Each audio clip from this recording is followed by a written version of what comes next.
Hey guys, and welcome to my channel. This isn't going to be a long video, but I want to talk about abandonment and rejection real quick. Now, I've talked about it in many videos on this channel. I'll link some of them to the end of this one. But, basically, all human beings feel or experience abandonment and rejection, okay? But a lot of times, and particularly with narcissistic abuse, it's that illusion of being abandoned and rejection that keeps us chasing a toxic relationship in which we are actually abandoned and rejected within it. See, we have the physical body of a person that we're interacting with, but what are they doing throughout the whole relationship? They're abandoning the love. They're rejecting our love. They're rejecting our boundaries. Okay? And therefore, they're abandoning our essence. So, I want to give you guys another way of looking at how we're using relationships to try to resolve our issues with abandonment and rejection, and how that's actually not benefiting nor actually resolving the issue. Because we think, I feel abandoned and rejection, then the answer must be to get this person to accept me back or to be accepted in another relationship. So now I don't feel abandoned and rejection because I'm with someone. But it's actually just a band-aid that we're trying to put on a situation when the root of the cause is we have an issue of perceiving abandonment and rejection in our lives. It's really just a really bad dirty band-aid on top of that, because what happens when that person leaves? Oh, we feel abandonment and rejection again.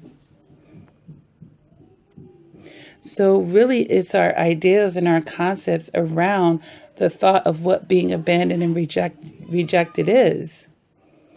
Now, some of us have a one-dimensional mind frame with it, where if anything abandons us, if anything rejects us, it must be a bad thing. When actually that's not quite the case. It's actually a good thing if a toxic person abandons and rejects you. That's them removing their cancerous toxicity away from your parameters. Isn't that a good thing?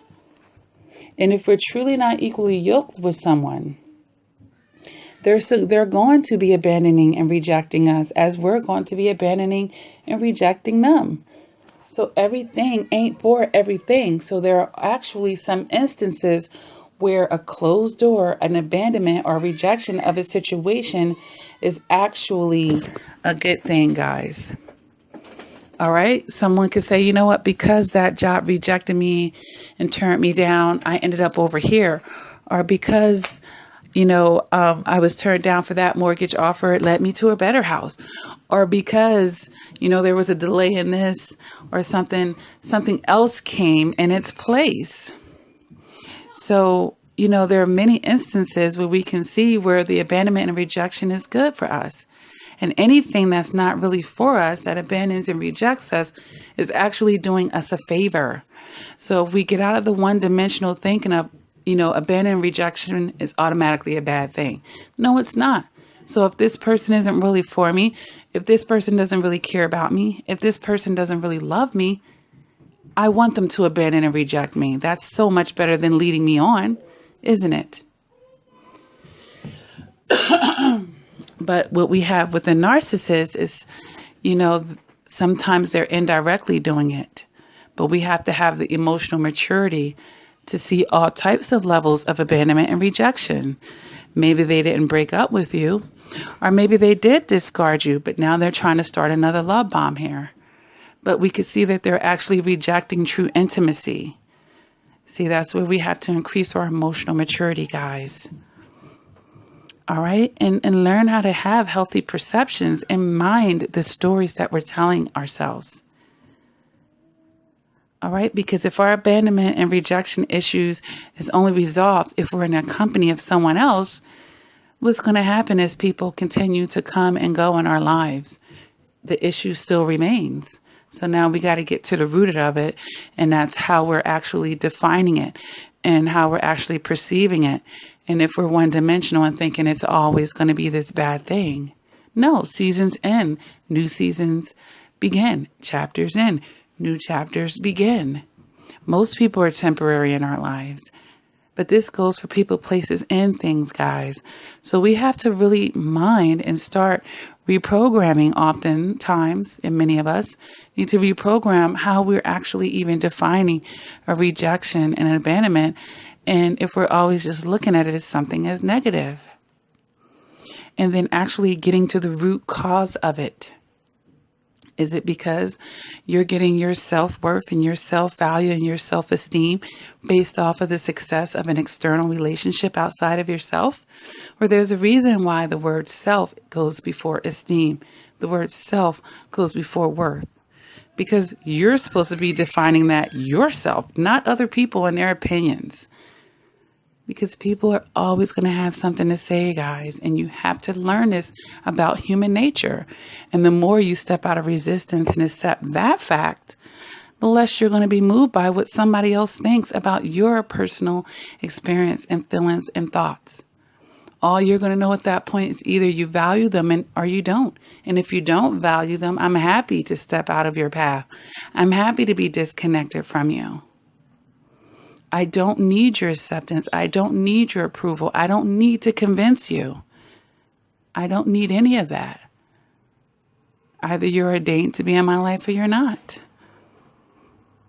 Okay? So I really hope that this is helping someone take another look at examining, what your feelings and thoughts are around abandonment and rejection.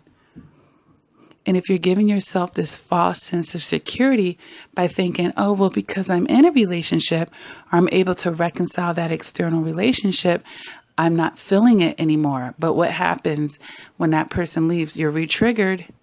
And you're re-triggered because you haven't gotten to the root of it. You haven't redefined how you're looking at abandonment and rejection to begin with.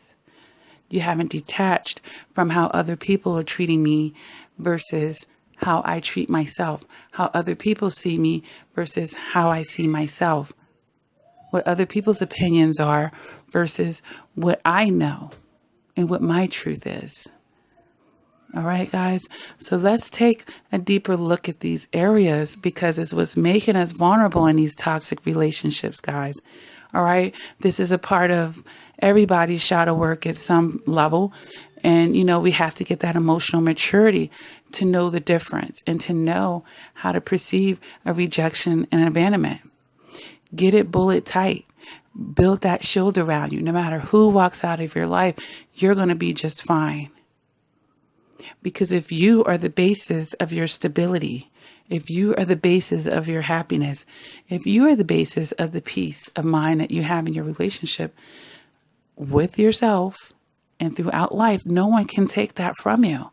They can add to it, but they certainly can't take it. You won't give them the authority, guys. So let's really work on who we're giving authorities to. Okay? Because I only got one maker. I don't know about you. And it's not another human being. All right? So no human beings could put on a throne with Lakia, okay? None of them. No celebrities, none of them. We all have our gifts, and celebrities excel in their gifts. But regular, everyday people do that every day. All right? Everybody has their gifts. No one's going to be put on a throne for a gift. Because nobody's perfect. And just because we have a gift doesn't mean we don't have crosses to bear. Doesn't mean that we don't have improvements we could be making in our lives, guys. All right. So I hope that this is helping somebody on this Friday night. At least that's when I originally recorded this. Be blessed. Take what you can to help you on your journey. All right. So this is a less than 10-minute video.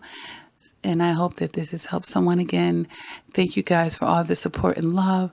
Check out the description for the coaching, for the support group, and anything else. The books that I've written, you might want to fill the voids with that. The Patreon monthly memberships. I'm in the process of creating some courses, guys. Eventually, we're going to have an emotional maturity academy that I'm going to have with all types of courses to help you guys, because they don't teach this in school. But guess what? Coach Lakia is going to do something about that. I'm going to create this, and it's already been in the work, guys. I'll let you know when that first course is ready. But until then, you can continue to do the work here on my channel, over 500 videos to increase your emotional maturity, guys. All right? Keep doing the work. Never give up on yourself. And until next time, guys, please take care.